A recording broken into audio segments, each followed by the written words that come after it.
Dalam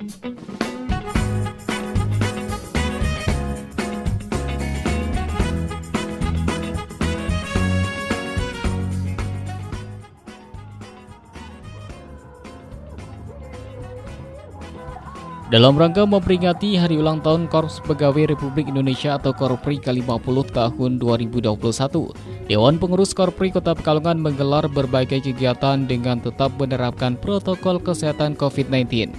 Beberapa rangkaian kegiatan tersebut diantaranya upacara peringatan HUT Korpri ke-50 tahun 2021, dilanjutkan dengan tabur bunga ke makam pahlawan. Selain itu, untuk menyemarakan HUT Korpri tahun ini berbagai lomba turut digelar. Salah satunya yakni lomba voli dan lomba senam kreasi 6 langkah cuci tangan. Ketua Dharma Wanita Kota Pekalongan Listiani Agus Marhendayana mengatakan bahwa lomba senam kreasi 6 langkah cuci tangan ini dalam rangka memperingati HUT Korpri ke-50 tahun sekaligus HUT Dharma Wanita Persatuan Kota Pekalongan yang ke-22. Kegiatan ini melibatkan seluruh OPD Kota Pekalongan dan ia berharap ke depannya masyarakat Indonesia khususnya Kota Pekalongan semakin sehat dan semakin paham bagaimana cara menjaga kesehatan dengan benar, salah satunya dengan mencuci tangan. Secara terpisah, lomba voli yang digelar di halaman Dinas Perhubungan Kota Pekalongan ini juga turut menyemarakan peringatan HUT Korpri. Saat ditemui di lokasi, Koordinator Lomba Voli Mariono menyampaikan bahwa untuk lomba voli diikuti oleh 17 tim yang sudah dimulai dari 24 hingga 25 November. Lebih lanjut, diadakannya lomba voli ini bertujuan untuk menjaga, mempertahankan, dan memelihara serta merekatkan keguyupan Korpri sebagai salah satu wadah perekat dan pemersatu bangsa, juga untuk mencari bibit-bibit unggul atlet voli dari Kota Pekalongan. Assalamualaikum warahmatullahi wabarakatuh. Senang sekali saya Ilma Gustiana kembali bisa menjumpai Anda dalam program Expose Lebih Dekat, Lebih Santai. Nah, pemirsa, didirikan pada tanggal 29 November 1971, Korpri atau Korps Pegawai Republik Indonesia tepat pada hari Senin kemarin sedang berulang tahun yang ke-50. Oleh karena itu, di hari spesialnya Expose episode kali ini menghadirkan narasumber dari Korpri Kota Pekalongan dan kita akan bersama-sama membahas mengenai apa saja yang sudah dilakukan Korpri selama pandemi ini. Sudah hadir bersama kami kedua narasumber, ada Bapak Slamet Prihantono atau Pak Toto ya? Iya. Assalamualaikum. Apa kabar Pak Toto? Alhamdulillah sehat, baik dan tetap semangat. Tetap semangat, luar biasa. Iya, karena pakai masker ya Pak ya. Oke, Pak Toto ini sebagai Dewan Pengurus Korpri Kota Pekalongan sekaligus Kadis Perhubungan ya Pak ya. Oke, aman Pak dalam menjalankan tugas? Alhamdulillah aman. Aman, alhamdulillah. Baik pemirsa, yang kedua adalah Ibu Nursoba selaku Kabak Organisasi Seda Kota Pekalongan. Assalamualaikum Ibu. Waalaikumsalam. Apa kabar Ibu Nursoba? Alhamdulillah baik. Luar biasa, sehat. Cantik sekali. Matur Bersinar suwun. pagi-pagi ya Bu ya. Iya. Kita harus syuting pagi-pagi sekali Iya. berangkat. Jadi masih fresh ya. Oke, nah di Expose episode kali ini kita akan membahas mengenai apa saja sih yang dilakukan, yang sudah dilakukan Korpri Kota Pekalongan untuk masyarakat selama pandemi. Kita ke Pak Toto dulu nih Pak. Kalau Pak Toto ini sudah berapa lama Pak bergabung di Korpri? Saya dilantik sebagai Ketua Korpri tahun 2016 ya. 2016? Ya, tetapi kalau sebagai anggota Korpri berarti sejak saya diangkat menjadi pegawai negeri. Kapan itu? Itu tahun 1985. Wow.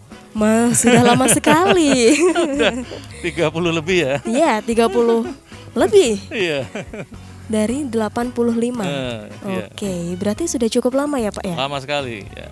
menjadi anggota. Iya. Lalu di tahun 2016 menjadi ketua. Itu baik. Ketua, luar biasa. Perjalanan yang sangat panjang ya Pak ya. Iya, sangat-sangat panjang dan lama. Dan lama, tapi sangat berkesan juga pastinya ya. Alhamdulillah ya. Oke, kalau Ibu Nursoba sudah berapa lama Bu Nggih. bergabung dengan Korpri? Saya selaku anggota Korpri sejak diangkat sama dengan Pak Toto, sejak diangkat jadi CPNS itu tahun 96.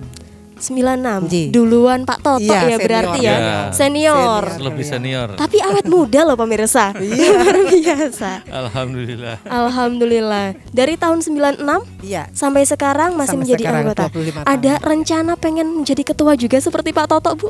Belum. Belum ya, belum ada rencana. Kalau ada rencana siap-siap Pak Toto dilengsarkan Oh, iya. nih Pak.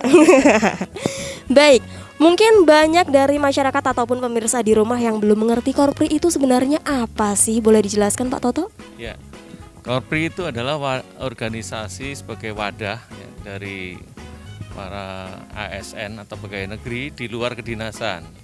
Jadi kalau di dalam kedinasan ya kita terkait dengan jabatan kita ya struktural seperti saya sebagai kepala dinas. Tapi di luar kedinasan, nah ini kita bisa bergabung atau otomatis ya secara otomatis tergabung di dalam wadah Korpri. Jadi kalau tugas-tugas atau kegiatannya yang mendukung tentu saja, mendukung untuk anggota Korprinya sendiri, mendukung untuk birokrasinya atau pemerintahnya, juga mendukung untuk kegiatan di dalam kemasyarakatan. Oke, baik, berarti bisa dikatakan bahwa Korpri ini merupakan organisasi yang menaungi para pegawai negeri di Indonesia ya Pak Iya, ya? betul. Luar biasa, berarti anggotanya seluruhnya pegawai negeri sipil Pak? Iya, tetapi seluruh pegawai negeri sipil. Tetapi Masing-masing kan ada daerah, ada provinsi, ada pusat gitu. Jadi kalau di kita ini di Kota Pekalongan ya terbatas pada skupnya pada pegawai-pegawai di lingkungan pemerintahan Kota Pekalongan. Baik, nah ini seperti kita ketahui sendiri bahwa kemarin tanggal 29 November hari Senin Korpri baru saja berulang tahun yang ke-50 tahun. Nah ini saya pengen tahu makna hari ulang tahun Korpri yang ke-50 bagi seorang Ibu Nursoba itu apa sih Bu? Nggih, terima kasih Mbak. Jadi sesuai dengan tema Hari UT Korpri ke-50 tahun ini, bahwa ASN bersatu, Korpri tangguh, Indonesia tumbuh, itu mempunyai makna yang sangat mendalam. Jadi sebenarnya kalau kita lihat dari makna itu, justru ini bisa meningkatkan jiwa korsa dari kita sebagai anggota Korpri, di mana jiwa ini sangat diperlukan di dalam kita melaksanakan tanggung jawab dan fungsi kita sebagai pemersatu bangsa. Jadi bukan hanya slogan. Dan mungkin kurang lebih dari 2 tahun kita mengalami pandemi, justru ini menjadi momen yang sangat baik bagi kami anggota Korpri, seperti ada support baru bagi kami. Ketika HUT walaupun secara sederhana kami laksanakan peringatannya, tapi ini menjadi penyemangat baru bagi kami para ASN Kota Pekalongan. Menjadi penyemangat baru bagi para ASN di Kota Pekalongan, luar biasa. Ini kalau makna Hari Korpri bagi Ibu Nursoba. Kalau bagi Pak Toto ini bagaimana Pak? Ya, saya kira secara garis besar sama karena sesuai dengan visi Korpri atau visi dari Dewan Pengurus Korpri, itu yang pertama memang tadi menciptakan terwujudnya kebersamaan atau jiwa korsa tadi atau korps ya, kebersamaan dan persatuan. Jangan sampai anggota Korpri ini terpecah belah ya. Kemudian yang kedua adalah bagaimana anggota Korpri ini bisa menciptakan atau mendukung terciptanya pemerintahan yang lebih baik ya. Artinya mereka bisa bekerja secara profesional, kemudian bisa dipertanggungjawabkan dan lain sebagainya, loyal, disiplin dan sebagainya. Kemudian yang ketiga tentunya juga bisa menciptakan atau mewujudkan kesejahteraan bagi anggota khususnya dan juga bagi masyarakat pada umumnya. Luar biasa. Nah seperti kita ketahui sendiri nih Pak Toto ya, bahwa selama 2 tahun ini kita berada di masa pandemi. Di hari ulang tahun Korpri yang ke-50 ini, apakah ada rangkaian acara Pak yang digelar dari Korpri Kota Pekalongan untuk memperingati hari ulang tahunnya? Ya. Jadi dalam masa pandemi ini memang kita menyelenggarakan kegiatan sesuai dengan instruksi dari pusat, Dewan Korpri Pusat. Jadi kita tetap menyelenggarakan, tetapi memang kegiatan-kegiatannya yang tidak terlalu banyak menimbulkan kerumunan anggota atau masyarakat. Kita kemas, yang pertama memang kegiatan utamanya adalah upacara dan ziarah ke Taman Makam Pahlawan. Kemudian kegiatan yang lain, kegiatan sosial, kita mendukung pemerintah dalam rangka mensukseskan vaksinasi khususnya terhadap lansia, itu kita memberikan semacam santunan lah. Ya, Santunan juga? Ya, santunan tapi berupa beras ya kepada lansia yang bersedia divaksin ya, itu kita bantu. Kemudian juga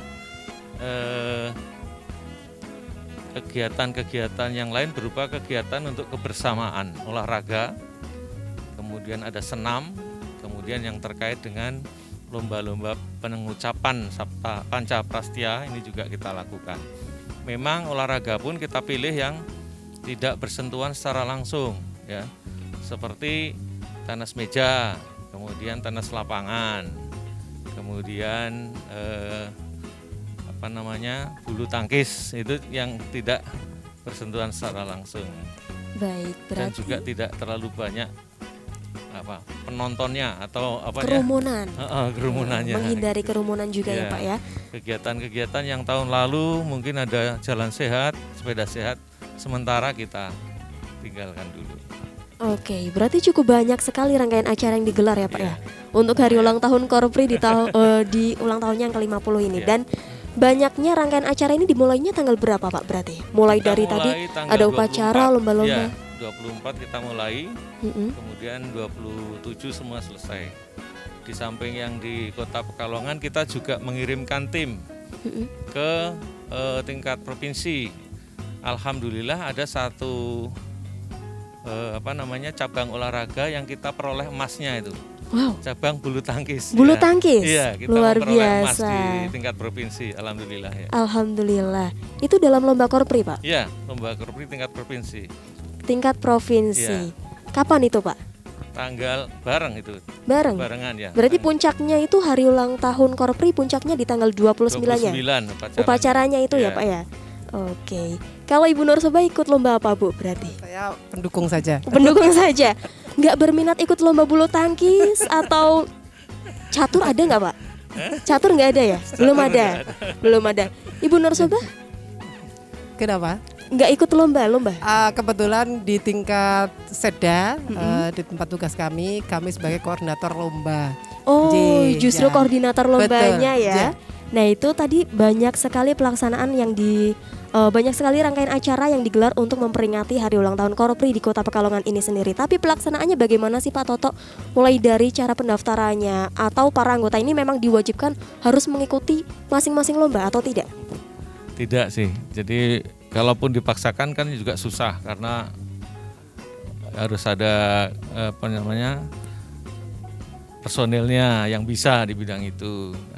Kita memang secara sukarela, kita harapkan dari masing-masing unit untuk bisa mendaftar, dan ini kita umumkan melalui surat, kita surati sebelumnya agar pada cabang-cabang itu masing-masing unit Korpri bisa mendaftar. Tapi walaupun penyelenggaranya sederhana, alhamdulillah pesertanya cukup banyak. Ya, berarti antusiasnya juga lumayan ya Pak cukup tinggi. Artinya mungkin karena sudah lama, kita sudah 2 tahun ya berarti ya, selama masa pandemi ini kita tidak menyelenggarakan sama sekali lomba ya karena tidak boleh kan. Nah ini baru kita selenggarakan karena mungkin levelnya sudah turun dan sudah boleh, sehingga antusias mereka mungkin yang sudah lama tertahan menggebu-gebu akhirnya saya harus ikut. Iya, jadi dalam waktu yang singkat itu ya hampir 80% ya yang ikut mendaftar dari semua 80%, unit. Iya, luar 80% biasa. Mereka mengikuti.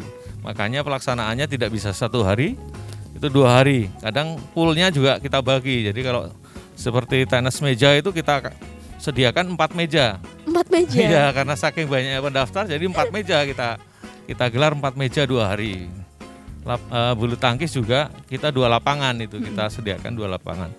Itu karena memang antusias dari teman-teman, dan alhamdulillah artinya dari situ kita bisa mengetahui siapa-siapa yang nantinya layak untuk menjadi kita seleksi lagi pengurus untuk menjadi wakil dari Kota Pekalongan pada saat ada perlombaan di tingkat provinsi atau nasional.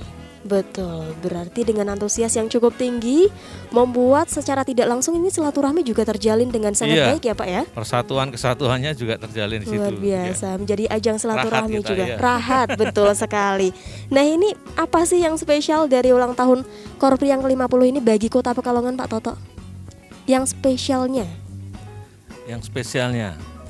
Jadi memang ini di saat kita merayakan ulang tahun, tetapi di sisi lain juga masyarakat sedang ada musibah ya, musibah, ada yang kebanjiran, ada yang karena rob, kemudian juga pada masa pandemi.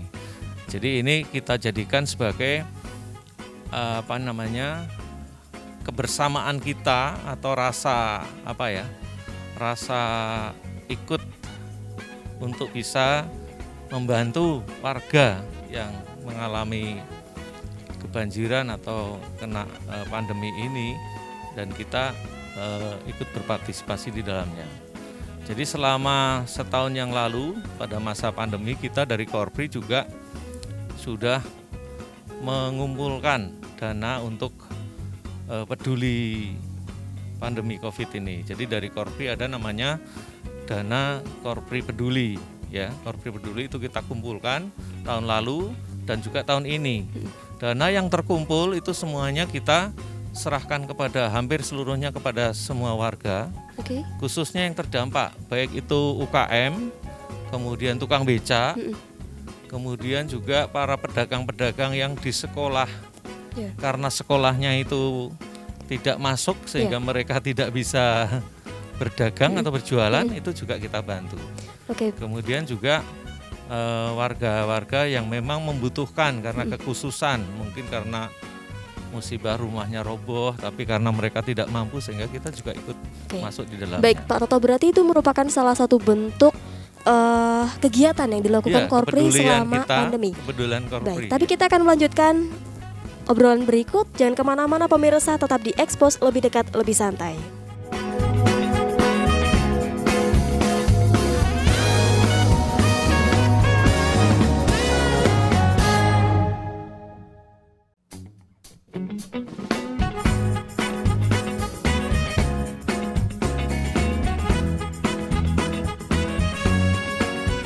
Pemirsa, kembali lagi di Expose Lebih Dekat Lebih Santai, masih bersama dengan Pak Toto dan juga Ibu Soba. Nah, tadi kita sempat terjeda nih Pak mengenai pelaksanaan atau kegiatan Korpri selama pandemi. Boleh dilanjutkan Pak Toto? Ya.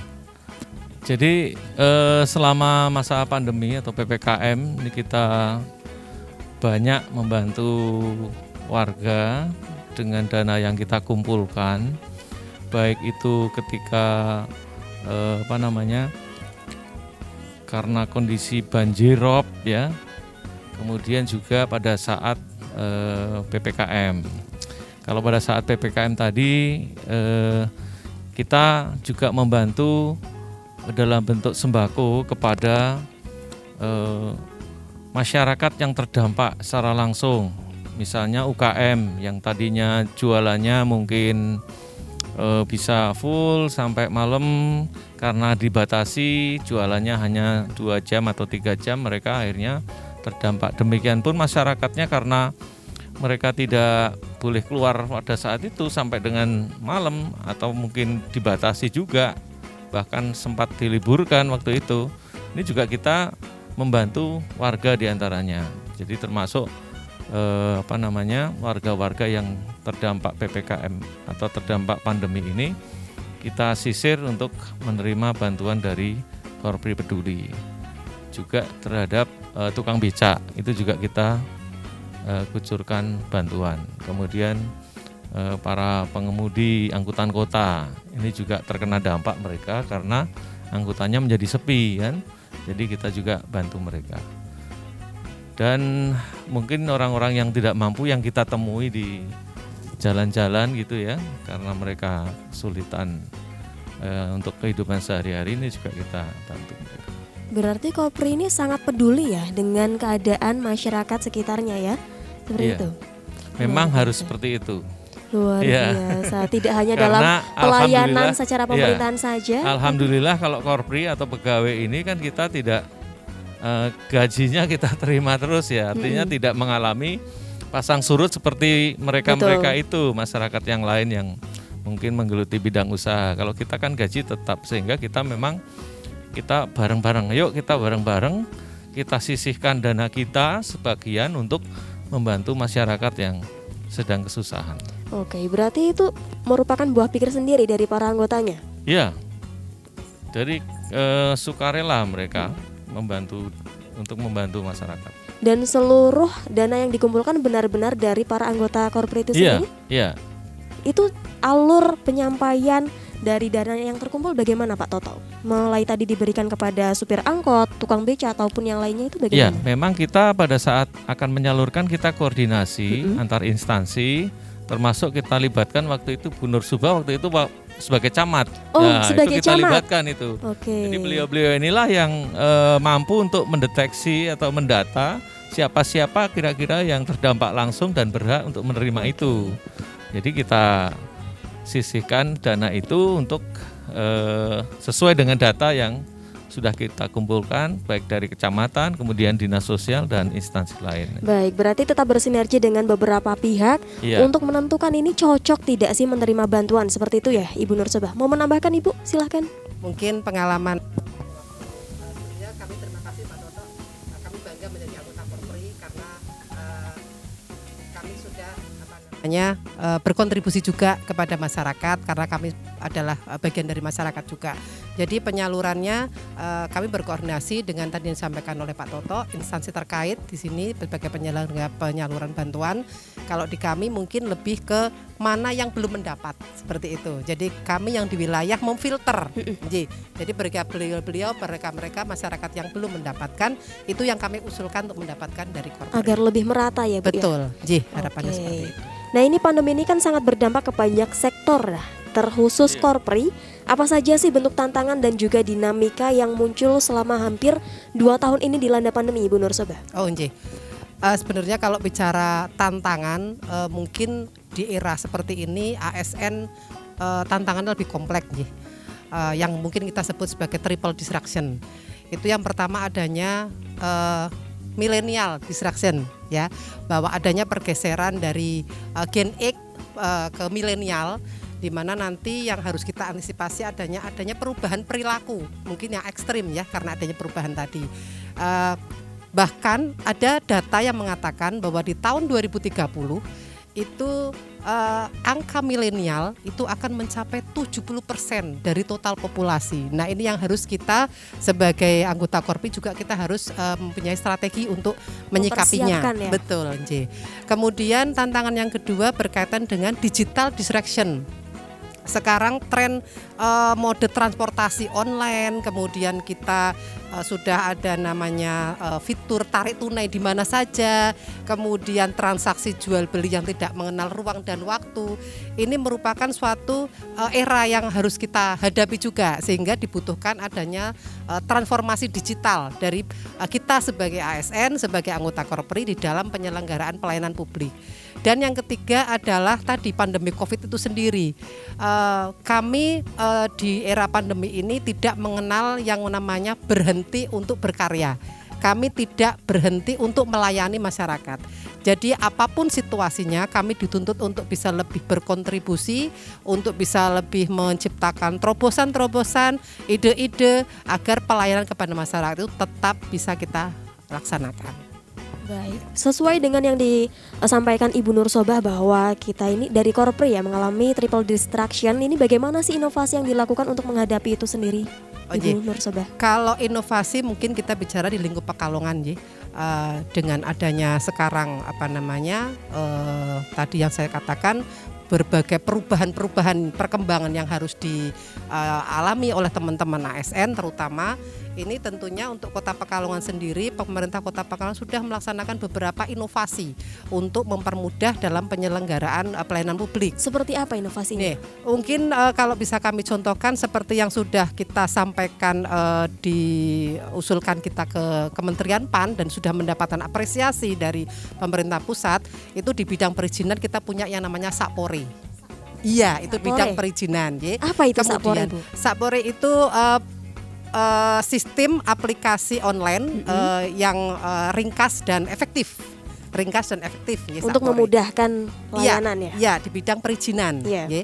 Kemudian di samping itu untuk di bidang mungkin kesehatan, rumah sakit, untuk rumah sakit kita sendiri, rumah sakit Bendan itu ada yang namanya aplikasi M-Bendan, di mana masyarakat tidak perlu mendaftar secara langsung, kita bisa lewat online ya pendaftaran. Bahkan masyarakat sekarang juga bisa melihat aplikasi untuk mengetahui kapasitas bed perawatan melalui Siranap, sistem rawat inap seperti itu, ya. Atau mungkin kaitannya dengan kependudukan, kita juga sudah ada aplikasi yang namanya e-adminduk.pekalongan.kota.go.id. Itu bisa masyarakat bisa mengusulkan lewat aplikasi berkaitan dengan akte kelahiran, kartu identitas anak, KTP dan yang lain. Dan untuk kita anggota ASN sendiri, teman-teman ASN sendiri, pemerintah Kota Pekalongan juga sudah memiliki fitur-fitur aplikasi yang berkaitan dengan pengusulan atau yang berkaitan dengan hak-haknya sebagai ASN. Untuk mengusulkan kenaikan pangkat, pensiun, dan lain-lain, kita sudah semuanya melalui aplikasi yang dibangun oleh pemerintah Kota Pekalongan. Itu semua bertujuan untuk mempermudahkan pelayanan, dan memang eranya dari pemerintah pusat, kepresidenan Pak Jokowi ini, kita nanti menuju reformasi birokrasi yang berstandar pada SPBE, sistem pemerintahan berbasis elektronik. Jadi memang kita dituntut untuk ke situ. Jadi mau tidak mau kita harus berteman dengan yang namanya digital informasi. Luar biasa, berarti sangat banyak sekali inovasi-inovasi yang dicetuskan dari Korpri untuk menanggapi tantangan-tantangan yang muncul selama pandemi ini ya, Ibu Nursoba. Bapak Toto mau menambahkan, silakan. Ya, memang hampir semua dinas sekarang mempunyai aplikasi-aplikasi, termasuk di dinas kami di perhubungan itu juga ada e-kir. Jadi sistem penagihannya misalnya mengingatkan sebelum masa jatuh tempo, ini sudah otomatis gitu semua, karena semua sudah terdata pemilik kendaraan, sehingga kita bisa mengirimkan SMS ke masing-masing pemilik apabila mau jatuh tempo. Jadi kalau dia lupa, oh ya jadi ingat gitu. Dan setelah kelewat juga kita ingatkan lagi. Jadi misalnya ada yang kelewat ini, sudah kita ingatkan di awal, kemudian kelewat, kita ingatkan lagi, seperti itu. Kemudian sistem pembayaran pun sekarang sudah bisa tidak secara manual, artinya mereka bisa membayar langsung lewat bank ya. Jadi mungkin tinggal menunjukkan kwitansi bahwa ini sudah dibayar, itu bisa kita bantu untuk pengujiannya. Jadi saya kira inovasi atau penerapan teknologi ini merupakan tuntutan dari masyarakat, benar. Yang itu harus kita lakukan. Karena memang sekarang tuntutan masyarakat itu sudah semakin tinggi ya, karena era-era digital jadi sudah semakin tinggi.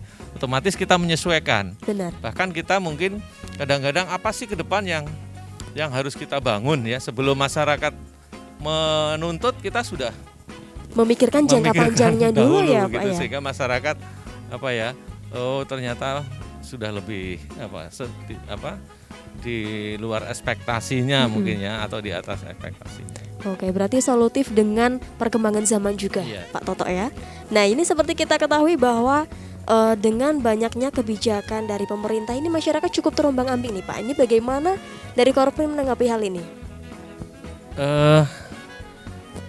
Kalau menurut saya ini suatu kondisi yang sebetulnya bukan kebijakannya itu yang menyesuaikan atau yang menyesuaikan dengan kondisi, tapi kondisinya ini yang menuntut pemerintah untuk melakukan kebijakan ya. Jadi misalnya kondisinya masyarakat sudah banyak ini yang tertular, kemudian rumah sakitnya sudah penuh, mungkin sudah repot, obat-obatan dari sisi logistiknya juga mungkin sudah menipis. Itu memang harus ada kebijakan. Kalau tidak ada kebijakan, ya tentunya akan tidak menurun, tapi akan malah bertambah terus.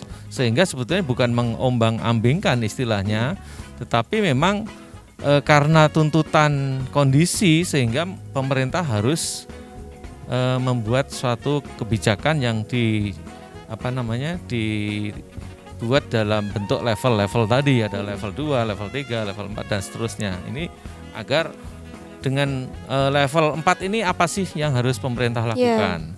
Kemudian kalau level 3 apa gitu. Jadi masing-masing level punya ini sendiri-sendiri, punya cara kegiatan atau cara menangani sendiri-sendiri. Oke, nah ini bagaimana dari Korpri agar bisa memberikan pengertian kepada masyarakat atas terombang-ambingnya mereka ini dengan kebijakan-kebijakan? Kalau itu mungkin ada pada dinas-dinas yang langsung menangani seperti dinas kesehatan lewat puskesmas dan juga aparat-aparat kita yang ada di jajaran garda terdepan seperti kelurahan, kecamatan dan lain-lain sebagainya. Itu mungkin yang kita harapkan bisa membantu pemerintah kota untuk bisa mensosialisasikan sehingga anggapan terombang-ambing ini jangan sampai ini melebar kemana-mana. Artinya sebetulnya bukan kita mengombang-ambing tapi karena keadaan yang menuntut pemerintah harus berbuat sesuai dengan level yang ada di masyarakat. Dan tentunya kebijakan itu juga demi kebaikan para masyarakatnya sendiri ya Pak ya? Iya, terbukti sekarang ini secara signifikan artinya ya penurunan di dalam penularan COVID ini sudah ada di Kota Pekalongan.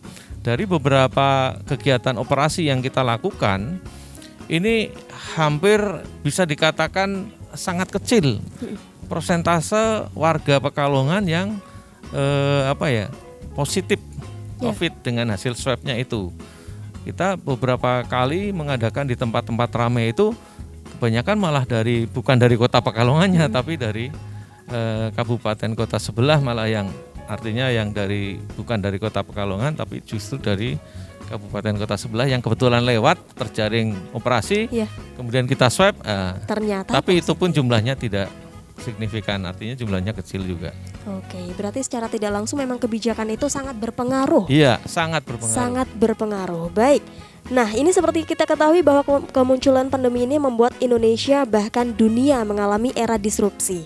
Ini bagaimana sih cara Korpri agar dapat tetap menjalankan tugas pengabdian melayani masyarakat dengan baik di tengah era disrupsi seperti ini? Tapi nanti kita akan menjawabnya setelah jeda berikut. Pemirsa jangan kemana-mana, tetap di Expose, lebih dekat, lebih santai.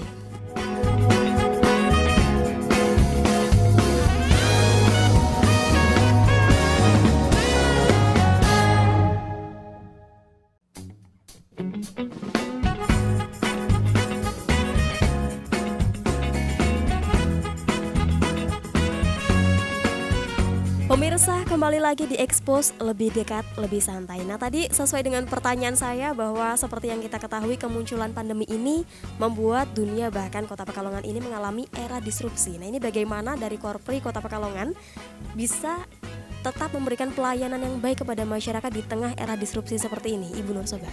Ya, kalau sebagai saya pribadinya sebagai anggota Korpri melihat bahwa disruption itu kan sebenarnya sebagai sesuatu hal yang menjadi lebih mudah, menjadi sesuatu yang berubah menjadi lebih baik.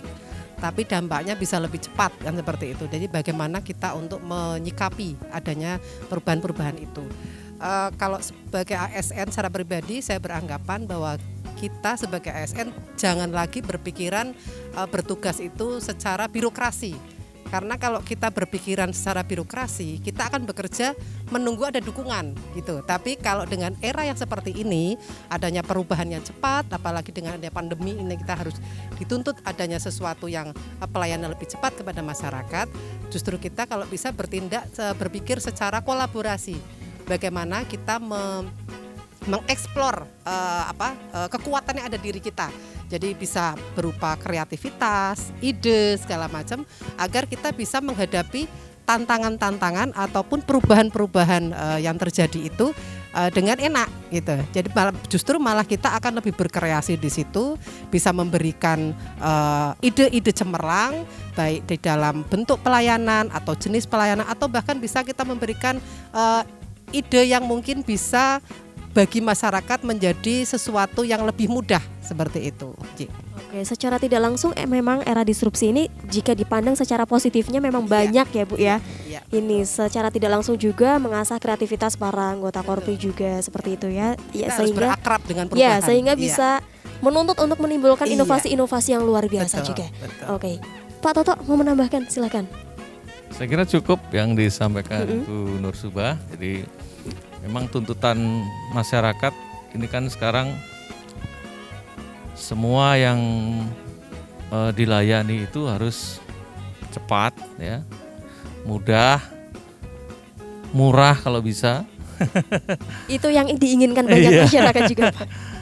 Dan juga hasilnya tentunya bisa dipertanggungjawabkan. Saya kira itu tuntutan masyarakat tadi, makanya harus bagaimana inovasi, bagaimana berkreasi gitu, dan lain sebagainya. Oke, baik. Nah, seperti kita ketahui juga nih Pak Toto bahwa di awal kemunculan pandemi ini membuat pemerintah mengeluarkan kebijakan bahwa sebagian birokrasi harus bekerja dari rumah atau work from home ya Pak ya. Nah, ini bagaimana sih Korpri dapat beradaptasi dengan hal ini Pak Toto? Ya, saya kira bagi khususnya teman-teman yang sudah melek teknologi karena di kantor sudah terbiasa dengan teknologi itu, tinggal memindahkan saja. Jadi masalah tempat saya kira tidak masalah, mereka bekerja dari rumah pun bisa optimal menyelesaikan pekerjaannya karena mereka prinsipnya sama, hanya tempatnya saja yang semula di kantor. Karena menghindari kerumunan sehingga mungkin 50% harus di rumah, 50% di kantor. Tetapi prinsipnya sama, di rumah pun mereka tetap menyelesaikan pekerjaannya sesuai dengan target dan jenis kegiatannya. Nah, untuk pelayanan kepada masyarakat sendiri juga kan sudah diberikan inovasi tadi ya, Mbak, Iya. dengan banyaknya fitur-fitur digitalisasi yang diberikan dari Korpri Kota Pekalongan. Seperti itu ya Ibu Nursobah. Mau menambahkan Ibu? Dengan Pak Toto sampaikan tadi bahwa sebenarnya kalau memang work from home itu memang suatu keharusan yang memang harus kita jalankan karena itu merupakan bagian dari kebijakan pemerintah nih Pak Ji, pemerintah pusat terutama, di mana kita menghindari atau mengurangi adanya pertemuan dengan orang lain ketika saat pandemi ini karena memang kita tahu beberapa bulan belakang kemarin kan sangat luar biasa tinggi COVID sekali, ya. Oleh karenanya harus diambil kebijakan yang ekstrim seperti itu pemerintah pusat dan kita mau tidak mau ASN harus melaksanakan juga. Hanya masalahnya tadi disampaikan oleh Pak Toto betul, bagi teman-teman yang mungkin sudah akrab dengan yang namanya digital informasi itu tidak masalah karena dimanapun tempat dia bisa melaksanakan tugasnya. Namun bagaimana dengan teman-teman yang mungkin nyun sewu yang mungkin masih belum begitu optimal, melek teknologi. Ya, belum melek teknologi. Dan ini tidak hanya terjadi di Pekalongan, mungkin saya kira semuanya juga akan terjadi seperti itu.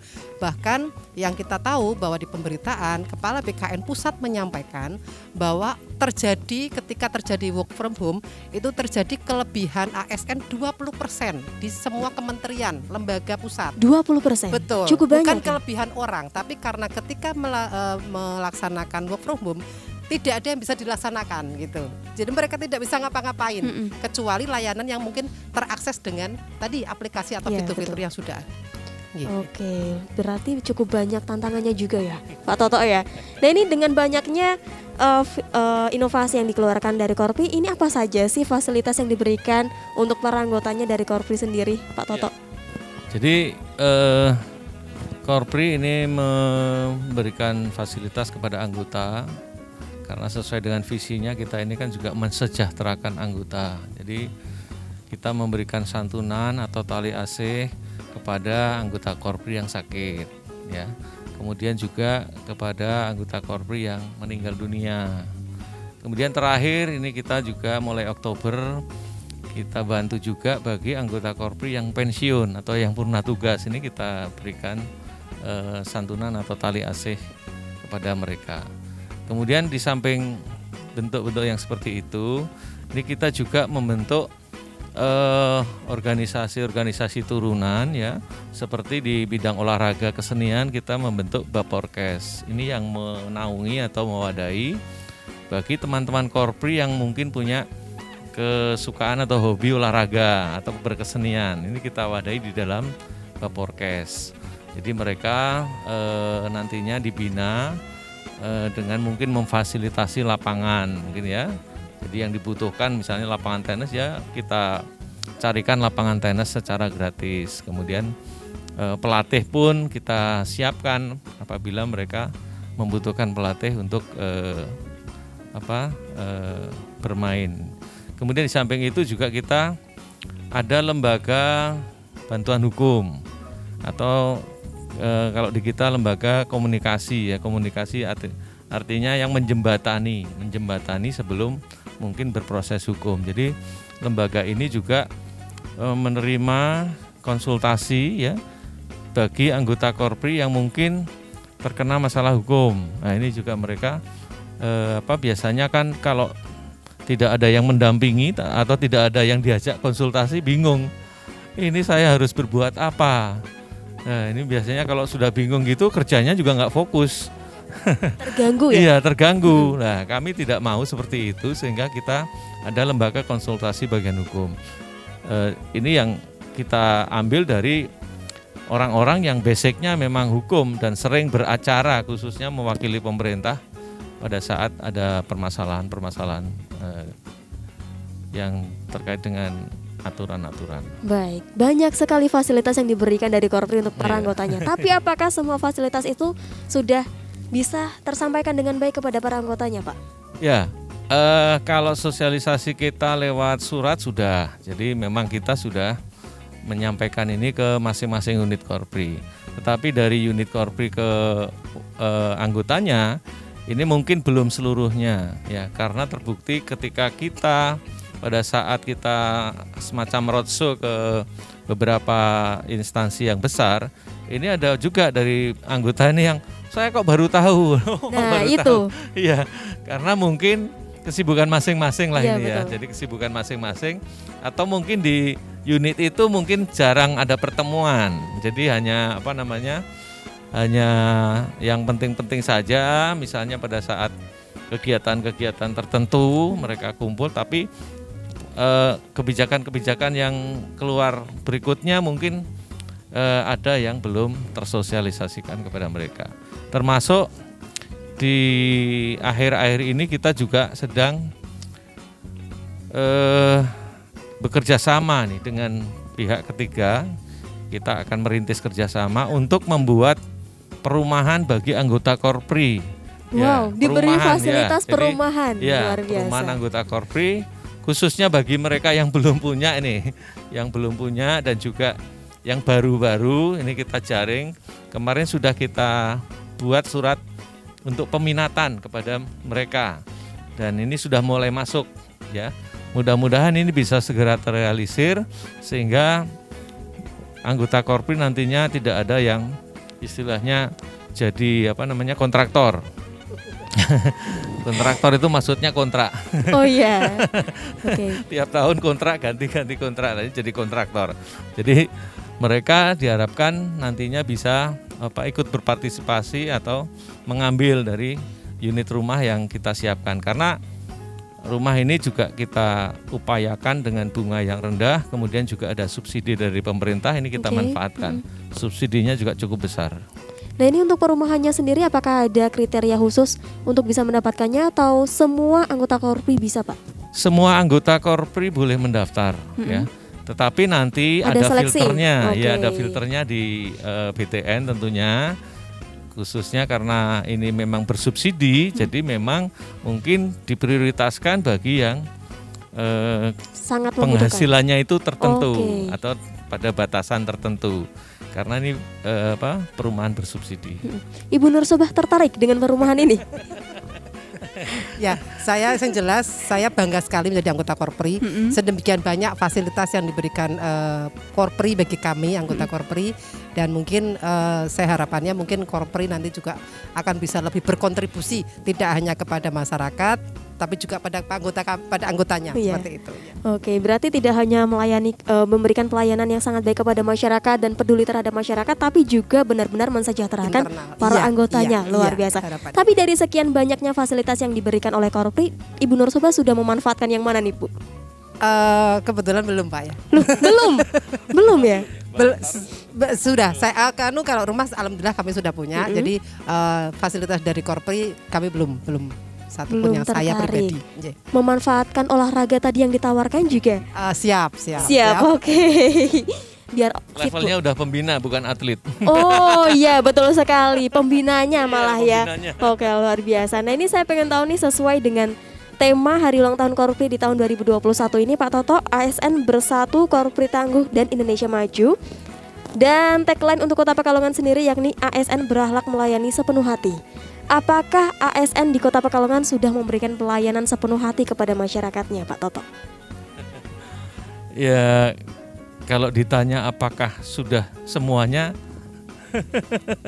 Harusnya. Atau kami berharap seperti itu. Tetapi memang ini yang tahu persis kan mungkin masing-masing kepala dari unit-unit itu. Tapi saya kira di dalam keseluruhan organisasi, saya kira mesti 1, 2 atau sekian persen, saya kira ada yang mungkin kerjanya masih belum sesuai dengan yang diharapkan.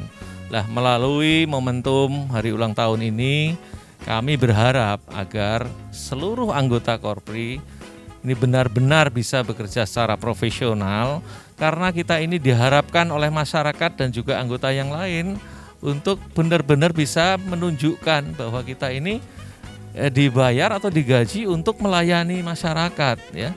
Jadi mereka harus sadar betul bahwa saya ini berpenghasilan seperti ini atau menikmati hasil seperti sekarang ini karena adalah dari masyarakat. Oleh karena itu, apa yang bisa kita sumbangkan untuk masyarakat ini mungkin menjadi perhatian khusus bagi seluruh anggota Korpri.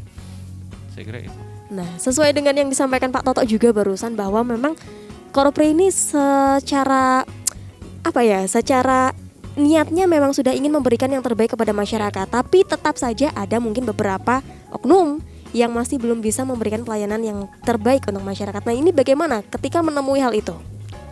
Ya, tergantung. Jadi ini SDM itu kan pertama perekrutannya ya mungkin ya. Kalau perekrutannya sudah tidak baik, ya saya kira hasilnya juga mungkin akan tidak baik. Jadi cara perekrutan saya kira memang harus menjadi filter utama atau filter pertama ketika kita pengen anggota Korpri atau anggota ASN ini mendapatkan yang baik-baik. Filter pertamanya ya cara perekrutannya itu. Yang kemudian yang kedua pembinaannya dan juga diklat-diklat yang diselenggarakan pada saat mereka sudah menduduki atau menjadi ASN. Oke, baik. Ibu Nur Sobah, saya ingin singkat saja untuk mengakhiri Expose episode kali ini. Harapan Ibu untuk kedepannya atau pesan-pesan yang ingin disampaikan kepada masyarakat, silakan Bu. Ya, harapan saya sebagai anggota ASN, anggota Korpri, bahwa tadi berkaitan dengan melayani, kita pemerintah Kota Pekalongan sudah mencanangkan yang namanya core values ASN dan employee branding ASN, yaitu tagar bangga melayani bangsa, dengan nilai-nilai dasar tadi berakhlak. Kami berharap ke depan para ASN anggota Korpri bisa melaksanakan menjadi suatu pedoman di dalam pelaksanaan tugas, dan dengan era yang seperti ini harapannya kita bisa membangun employer branding ASN itu bangga melayani bangsa tanpa membeda-bedakan. Apa yang kita laksanakan bisa kita tanggung jawabkan, apa yang kita laksanakan itu bisa bermanfaat demi kepuasan masyarakat. Dan yang terakhir adalah pesan bagi para anggota Korpri, bangga melayani bangsa, bangga menjadi anggota Korpri. Bangga melayani bangsa dan bangga menjadi anggota Korpri. Luar biasa. Saya mengucapkan terima kasih banyak kepada Pak Toto dan juga Ibu Nur Sobah telah menyempatkan waktu untuk datang di Expose Batik TV dalam rangka ulang tahunnya yang ke-50 ini. Semoga sukses terus untuk Korpri ya Pak ya. Amin, amin. Amin. Amin. Nah pemirsa, itu dia Expose episode kali ini. Saya Ilma, Pak Toto dan juga Ibu Nur Sobah pamit. Wassalamualaikum, sampai jumpa.